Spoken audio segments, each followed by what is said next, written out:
Hello everyone, welcome to my channel book form. और आज की इस वीडियो में हम कवर करेंगे क्लास 9 एनसीईआरटी बिहाइव का chapter number 3 the little girl. So let's start it. Before you read, do you feel you know your parents better now than when you were much younger? Perhaps you now understand the reasons for some of their actions that used to upset you earlier.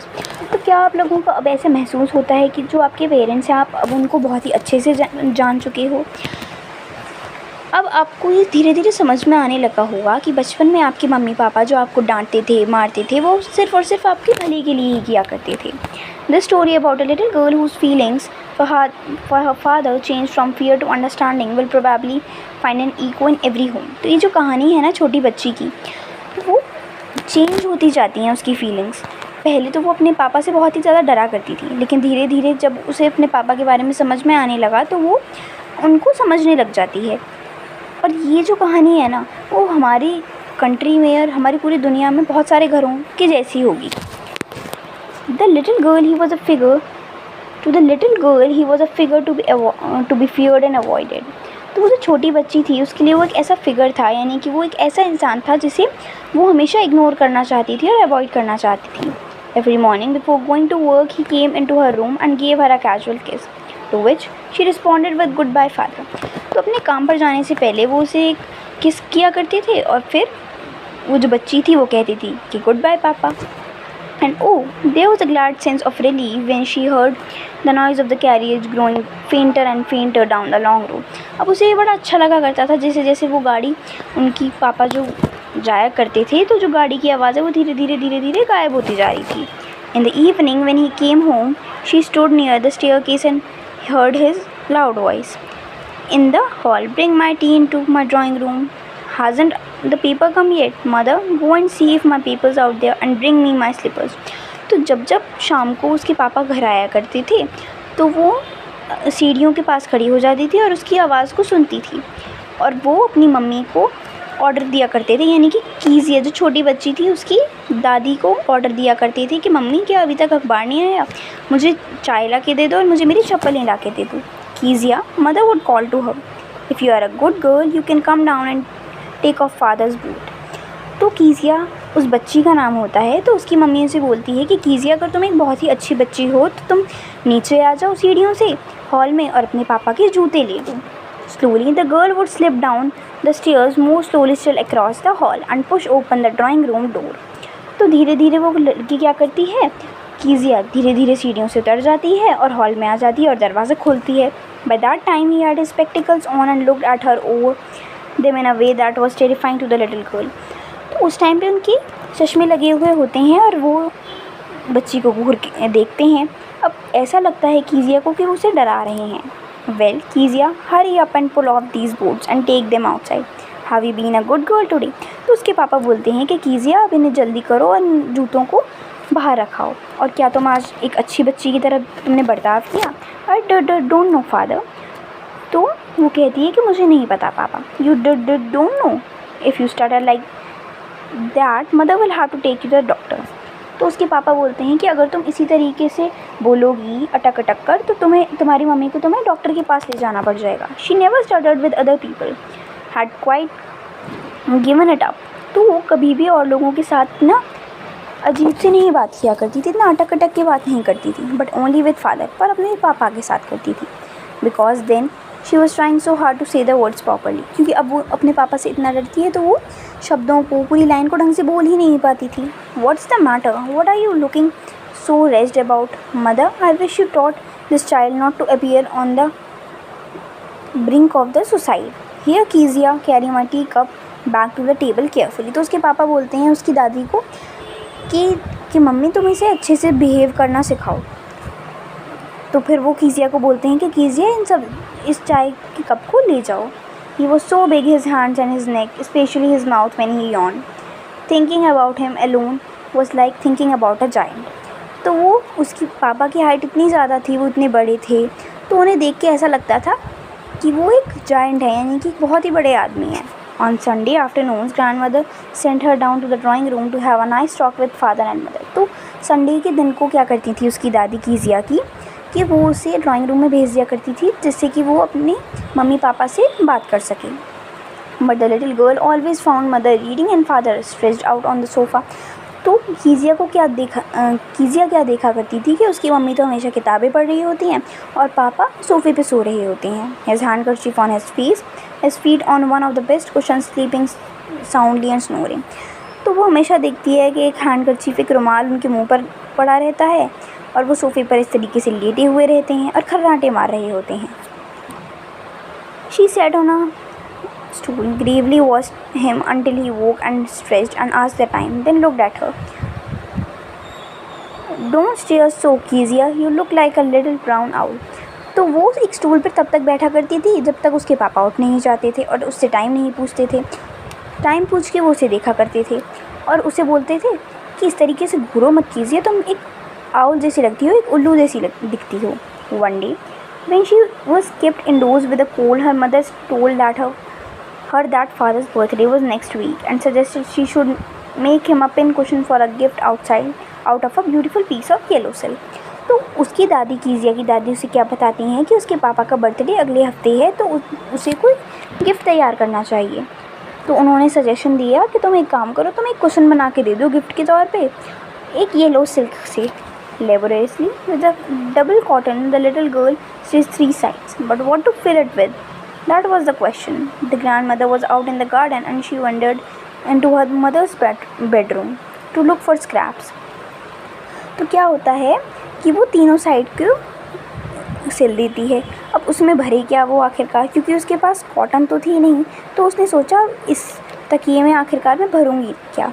उसकी जो दादी थी वो garden में घूम रही थी, तो उसने सोचा कि वो अपनी मम्मी के कमरे में चली जाती है. स्क्रैप यानी कि कपड़ों के टुकड़ों को, जो छोटे छोटे पीसेस होते हैं कपड़े के, उन्हें लेने चली जाती है. On the bed table she discovered a great many sheets of fine paper, gathered them up and tore them up into tiny pieces and stuffed her keys, then sewed up the fourth side. तो ये bed table क्या होती है, जैसे ये हमारा bed हो जाता है तो उसकी साइड में जो टेबल होती है उसे बोलते हैं बेड टेबल. तो क्या होता है कि बेड टेबल पर उसे बहुत सारे पेपर मिले हुए होते हैं, तो वो उन्हें छोटे छोटे टुकड़ों में तोड़ देती है और उसमें तकिए में भर देती है और चौथी साइड को भी सिल लेती है. That night there was a hue and cry in the house. Father's great speech for the Port Authority had been lost. Rooms were searched, servants questioned. Finally mother came into Kezia's room. तो क्या होता है, उस रात में उस घर में बड़ा ही हल्ला मच रहा होता है, बहुत ही ज़्यादा शोर हो रहा होता है. तो क्या होता है कि कीजिया के जो पापा हैं उनकी जो स्पीच होती है वो खो जाती है. सारे कमरों में ढूंढा गया, जो सर्वेंट थे, जो वहाँ के नौकर थे, उनसे पूछा गया. फिर आखिरकार कीजिया की मम्मी कीजिया के कमरे में आती हैं. Kezia, I suppose you didn't see some papers on the table in our room. तो वो कीजिया से बोलती है कि कीजिया, क्या तुमने कुछ पेपर्स देखे हैं हमारे कमरे में. Oh yes, she said, I tore them up for my surprise. तो कीजिया बोलती है, हाँ मैंने देखे हैं वो, मैंने उन्हें फाड़ दिया अपने सरप्राइज़ के लिए. What, screamed mother, come straight down to the dining room this instant. तो उसकी मम्मी चिल्लाती है क्या, और वो उसे डाइनिंग रूम में आने के लिए बोलती है तुरंत की तुरंत. And she was drag down to where father was pacing to and fro, hands behind his back. तो उसकी मम्मी क्या करती है, उसे नीचे ले जाती है जहाँ पर उसके पापा टू एंड फ्रो यानी कि आगे पीछे अपने हाथों को पीछे करके घूम रहे होते हैं. Well, he said sharply, mother explain. He stopped and stared at the child. Did you do that? No, she whispered. तो वो बोलता है कि क्या ये तुमने किया है. तो उसकी मम्मी जो समझाने की कोशिश कर रही होती है उसके पापा को, तो वो बच्चे के घूरने लगता है. तो उससे बोलता है कि ये काम तुमने ही किया है. तो वो बड़ा अटक के बोलती है कि नहीं, मैंने ये काम नहीं किया. Mother, go up to her room and fetch down the damn thing, see that the child put to bed this instant. तो उसके पापा बोलता है कि मम्मी ज़रा जाके देख के आओ, जो चीज़ ने बनाई है मेरे सरप्राइज़ के लिए, क्या उसमें ही है वो papers.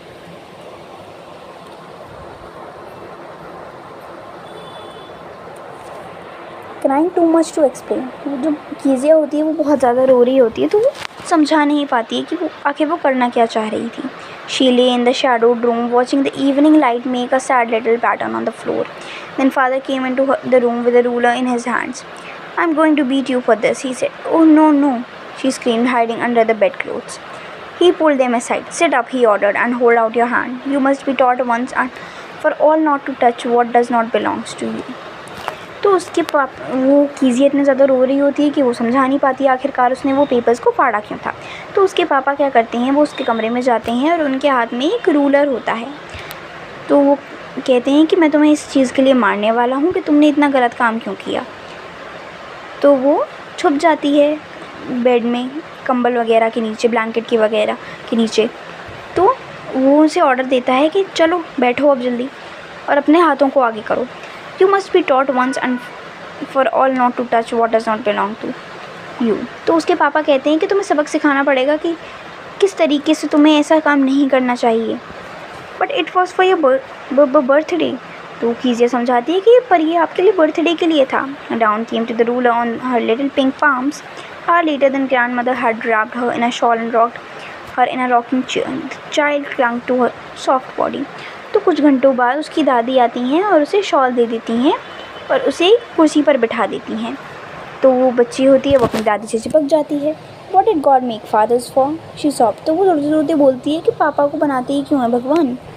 Here's a clean hanky darling. Blow your nose. Go to sleep pet. You forgot all about it in the morning. तो उसकी दादी बोलती हैं कि ये लो, एक हैंकी ले लो और अपने मुंह साफ़ कर लो, मुंह पोंछ लो और सोने चले जाओ और तुम सुबह तक इन सब के बारे में भूल जाओगी। I tried to explain to father but he was too upset to listen tonight. तो वो बताती है कि मैंने अपने पापा को समझाने की कोशिश की लेकिन उन्होंने सुना ही नहीं। But the child never forgot. Next time she saw him, she quickly put both sides behind her back and a red color flew into her cheeks. तो वो जो बच्ची है वो कभी भी उस हादसे को नहीं भूलती है। अगली बार वो जब भी अपने पापा को देखती तो अपने दोनों हाथों को पीछे छुपा लेती है और उसके गाल बहुत ज़्यादा लाल पड़ जाते हैं। The McDonald's live next door. तो मैकडोनाल्ड्स जो थे वो उनके पड़ोसी थे। They had 5 children. Looking through a gap in the fence, the little girl saw them playing tag in the evening. तो उनके 5 बच्चे थे और वो फेंस में अपने गार्डन में जाके वो देखती है कि वो गेम खेल रहे होते हैं अपने बच्चों के साथ। The father with the baby Mao on his shoulders, 2 little girls hanging out to his coat pockets ran around and round the flower beds, shaking with laughter. Once she saw the boys turn to the hose on him and he tried to catch them laughing all the time. तो वो game खेल रहे होते हैं भाग के और एक बच्चा होता है माओ जो कि अपने पापा के कंधों पर बैठा हुआ होता है। Then it was she decided that there were different sort of father. तभी उसे रियलाइज़ हुआ कि मेरे पापा जैसे नहीं होते सबके पापा अलग अलग होते हैं। Suddenly, one day mother became ill and she and grandmother went to hospital. The little girl was left alone in the house with Elise, the cook. That was all right in the daytime. तो एक दिन अचानक उसकी mummy की तबीयत ख़राब हो जाती है और वो उसकी मम्मी और उसकी दादी हॉस्पिटल चले जाते हैं। अचानक क्या होता है, तो जब वो हॉस्पिटल चले जाते हैं तो लड़की यानी कि कीज़ी अकेले रह जाती है कुक के साथ, यानी कि जो खाना बनाती है Alice. But while Alice was putting her to bed she suddenly afraid. तो जैसे ही एलाइस उसे सोने के लिए कहती है तो वो डर जाती है। What I will do if I have a nightmare, she asked. I often have nightmares and then granny takes me in to her bed. I can't stay in the dark, it all gets whispering. तो वो बोलती है कि अगर मुझे कोई डरावना सपना आया तो मैं क्या करूँगी, क्योंकि जब भी मुझे हर रोज़ सपने आ जाते हैं और मेरी जो दादी हैं वो मुझे अपने बेड पर ले जाती हैं और मैं इतना अंधेरे में नहीं रुक सकती। You just go to sleep child, said Alice putting off her socks, and don't you scream and wake your poor pa. तो वो बोलती है एलाइस को कि तुम एक काम करो, तुम सो जाओ और रात में चिल्लाना मत और अपने पापा को मत उठा देना कभी। But the same old nightmare came. तो वो दोबारा नाइटमेयर यानी कि डरावना सपना आ जाता है उसे। द बच्चा with a knife and a rope who came nearer and nearer smiling the dreadful smile while she could not move, could only stand still crying out, "Grandma, Grandma!" She woke shivering to see father beside her bed, a candle in his hand. तो क्या होता है, एक पुराना वही डरावना सपना उसे दोबारा आ जाता है कि एक आदमी है, उसके हाथ में चाकू है और एक रस्सी है और वो उस बच्ची के पास आता जा रहा है और बहुत डरावनी हंसी से वो हंस रहा होता है। वो कुछ कर नहीं पाती है, बस वो चिल्ला रही होती है दादी दादी। तब वो जब उठती है तो वो काँप रही होती है और देखती है कि उसके जो पापा हैं वो उसके साइड में हैं, एक कैंडल उनके हाथ में है। What's the matter, he said. वो कहते हैं कि क्या हुआ। Oh a butcher, a knife, I want granny. He blew out the candle, bent down and caught up the child in his arm. तो वो बताती है कि उसे सपना क्या आया और वो कहती है कि मुझे मेरी दादी चाहिए। तो वो उसका पापा क्या करते हैं कि वो मोमबत्ती को बुझा देते हैं, नीचे झुकते हैं और बच्चे को अपने हाथ में ले लेते हैं। Carrying her along the passage to the big bedroom. A newspaper was on the bed. He put the paper, then carefully tucked up the child. तो क्या करते हैं कि एक न्यूज़पेपर उनके बेड पे पड़ा हुआ होता है, वो उसे हटाते हैं और बच्चे को लिटा देते हैं वहाँ पर. He lay down beside her, half asleep still with a butcher smile all about her it seemed. She crept close to him, snuggled the head under his arm, held tightly to his shirt. तो वो क्या करती है, उसे बड़ा ही डर लग रहा होता है अभी भी, तो वो पापा की शर्ट पकड़ लेती है. Then the dark did not matter. She lay still. तो वो कहती है कि अगर वो सोचती है कि अगर पापा मेरे साथ हैं तो कोई दिक्कत नहीं है, फिर डरने की ज़रूरत नहीं है मुझे. Here, rub your feet against my leg and get them warm, said father. Tired out, he slept before the little girl. A funny feeling came over. Poor father, not so big after all, and with no one to look after him. तो वो कहती, तो उसके जो पापा होते हैं वो उससे पहले सो जाते हैं क्योंकि वो बहुत ज़्यादा थक रहे होते हैं. तो वो सोचती है कि पापा की, बेचारे पापा, उनका तो कोई ध्यान रखने वाला भी नहीं है. He was harder than grandmother, but it was a nice hardness, and every day had to work, and was so tired to be a Mr. McDonald. She had to turn up all his beautiful writing. She stirred suddenly and sighed. What's the matter? Asked the father. Another dream? Oh, said the little girl. My head's on your heart. I can hear it going. What a big heart you have got, father dear. तो क्या होता है कि वो सोचती है कि मेरे पापा मैकडोनल्ड्स की तरह इसलिए नहीं बन पाते क्योंकि वो पूरे दिन काम करके थक जाते हैं और मैंने उनकी स्पीच भी फाड़ दी. तो उसे बड़ा दुख हो रहा होता है, तो वो एक गहरी सांस लेती है.